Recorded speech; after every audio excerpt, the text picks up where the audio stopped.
Come on, YouTube world. How y'all are? This morning we are about to embark upon a little journey. I'm going to go up north about 2 hours to near a town called Omak and assess a grafting job that we did back in the spring. Take a look at it with the ranch manager. See how things are going. And I know some of you like the scenery around here. I've had a lot of comments about what a beautiful place I live in, and I agree, and I never take it for granted. I love where I live. So I thought I'd throw you guys in the truck and take y'all with me. Might see something of interest, might not. It's going to be a boring trip for me, but if I see, I don't know, sometimes I see some old iron when I go up that way. So anyway, here's to you. And yeah, I took this thing down as soon as I got it and told my muffler guy, make this thing sound like it's got a set. So he put some Flowmasters on here, and it sounds pretty good. The only other thing I've done to this truck is we've had a great big emblem here that said Bighorn, and I thought it was kind of gaudy and ugly, and I know it's a Bighorn. I don't have to have that sticking out there an inch, you know. And so I had it taken off, and also some great big letters. I forget what the letters said up on the fender, but they were great big huge block letters, and I took those off. I left the Hemi part up there, but anyway, y'all get in the truck, let's go. This is a block we grafted several years ago, and they put this netting over them and it keeps the birds out. Birds are really bad for the cherries. They destroy a lot of fruits, a lot of expense to do that, but they get good money for the cherries if they're good cherries and if they hit the market at the right time, so it all pays off in the end. Okay, this is a grafting job that we did back in March of this year. And I don't remember how many trees are out here. I'd have to go look at the notes on this, but the ranch manager asked me if I'd come up and take a look at it, and I'm happy to do that. I just came up to assess the job, and he said that some of the grafts were not doing well, and he just wanted me to look at it and see what we could do. And it's just the nature of the beast. Cherries do not like to be grafted, and especially older cherries, and these were really kind of borderline. If these cherry trees had been 2 years older, I would have said no, we don't want to graft these, it's too risky. But I took the risk, and for the most part they're fine. You can see these are the grafts that are growing, the grafts we put in, and they're going to make trees. And this is very common here to have a graft die, 2 or 3 grafts die. Some people would consider 50% good on cherries. I like to get 80% on cherries. If I can get 80% of the grafts to grow, they'll make really nice trees. The manager said if he could get 2 grafts to grow, he can make trees of it. But and like I said, for the most part it's fine, but then occasionally you run across one like this, and this one needs some help. You know, these grafts do not grow. So what we're hoping will happen is that there'll be some suckers like this one. It's not the most opportune place, but if we can get suckers to grow up on this tree, then we can come in August and put some buds in, and that'll fill out the tree. That'll make some limbs on this other side, so it won't be lopsided. Overall, it's not bad, but like I said, we got a few trees out here that need some help, so we're going to do that. He's going to train up some suckers, and really a good company, and I like working for him.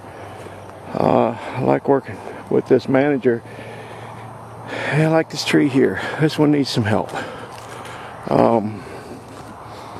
This is exactly why these other grafters run and hide when it comes time to graft cherries. They all want to do apples. They want to do the easy stuff, and I'm the go-to guy in this state for cherries. There's probably 4 grafters in this state that does anything on the scale that we do, and I've kind of gotten to be the cherry grafting guy, and that's that's not real good. I mean, it's good that I get a lot of work usually, but along with that comes a great responsibility, and then I have to come in and deal with stuff like this sometimes. But And yeah, this is why the other grafters don't want to do cherries, because you have a situation like this, and it costs money to come back in and do this stuff, to make the repairs. And you know, I charge enough to allow me most times to come back in and do some repairs. But the manager here is thinking that there may be some issue with the tree that caused the grafts to fail, and that might very well be. But on this one, there's a sucker coming right there, and they can train that up, and that'll get up about I don't know, 4 or 5 feet tall, 4 feet tall by August or so, and then we can make the repairs on that.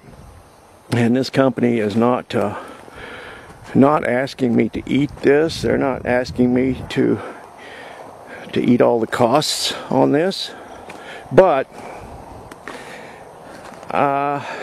it's just my policy to stand behind my work. So if I get in a bind and if it's a lot of work, then I might ask for a little bit of help on it. But I think I can do this. I think we charge the right amount in here to enable us to come back in and do a certain amount of repair, a certain percentage. So I think we're within that percentage.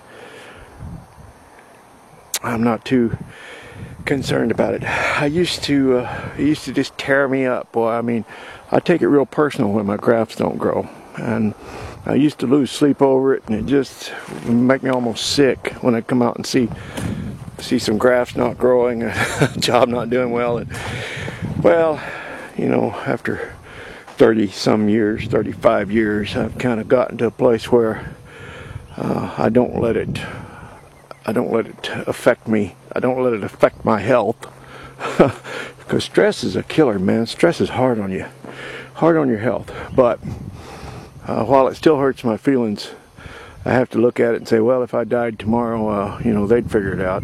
They you know, they replant trees or something. So there's no sense for me no sense in me taking it so personal. I don't have that kind of power. It's not within my power to make every one of them grow. It's just up to nature. And we do the best we can, and nature does the rest. Sometimes nature is not kind. But I'm actually encouraged by what I see here, especially over in this portion of the field. There's a little corner down in that side that, I don't know, the trees are a little more winter injury in them, I think. We could see some dieback and some dead areas on the trees over there, and so those trees, there's a corner there, maybe it's not even a quarter of this field, it's just maybe an eighth of this field that's not as good as this. So that's most of the repairs will be concentrated to that area, and that makes it a little more cost effective if you can do all your work in one area rather than walking all these rows and then just doing a tree here and there. But I'm sure he'd give us a four-wheeler to do that. This guy's really good to work with, and we like working for him and for this company. So I think I'm going to be able to come in and do this at no cost to them. You guys are probably just bored out of your minds by now with this. Well, after driving around this entire field, it's just not that bad. It's better than I thought it would be. You can see here, these are all going to make trees. It's, you know what I told him? If there's 2 grafts or less on a tree, to go ahead and train up a couple of suckers on it. Now here's one that needs some help, but it's only 1, maybe 2 trees out of this whole row, and everything else looks really good. So, you know, it's not, like I said, it's not a disaster. It just needs a little help. I'm actually I'm glad I went over and looked at the other side of this field and drove down through the middle, because it's I'm actually encouraged by what I see. Now there's one there. There's just nothing we can do about that. That tells me, because it's not throwing suckers, there's one on there. Because it's not bushing up, that tells me that that was a weak tree anyway. And the manager agreed that those he just needs to yank out, you know, and replant, because they were probably on their way out anyway. But the number of those trees out here is minute. There's only maybe 1% of this thing that will need to be replanted, and maybe 5%, 10 at the most, that will need a little bit of repair.